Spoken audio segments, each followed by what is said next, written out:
Trust me, business was never so easy. আজকের থেকে 20 years পিছনে ভাবেন না, যদি আমরা বিজনেস করতাম, যখন নোকিয়ার ফোন ছিল, ল্যান্ডলাইন ফোন ছিল, ফেসবুক, ইনস্টাগ্রাম, ইউটিউব কিছু ছিল না, তখন যারা বিজনেস করেছে কত কঠিন ছিল। তখন এক জায়গা থেকে আরেক জায়গায় চিঠিতে কমিউনিকেশন করতে হতো। কোনো ব্র্যান্ড ভিজিবিলিটি এত ইজি ছিল না। বিজনেস করাটা, লিড পাওয়া, সেল করা, ট্রানজ্যাকশন করা কত কঠিন ছিল। আজকের যুগে ইউপিআই আছে, হোয়াটসঅ্যাপ আছে, ফেসবুক আছে, artificial intelligence এসে গেছে। By using AI you can have a lot of images, you can have a lot of text. So কোনো ল্যাঙ্গুয়েজের মধ্যে কোনো ভাষা কথা বলাও টাফ না এখন। You can use translations from those Google or AI, Chat GPT, so many things.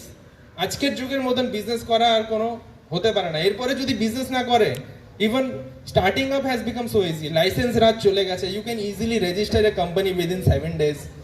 তারপরে আপনারা মার্কেটিং করতে গেলে এত মিডিয়া আছে, সোশ্যাল মিডিয়া আছে, এত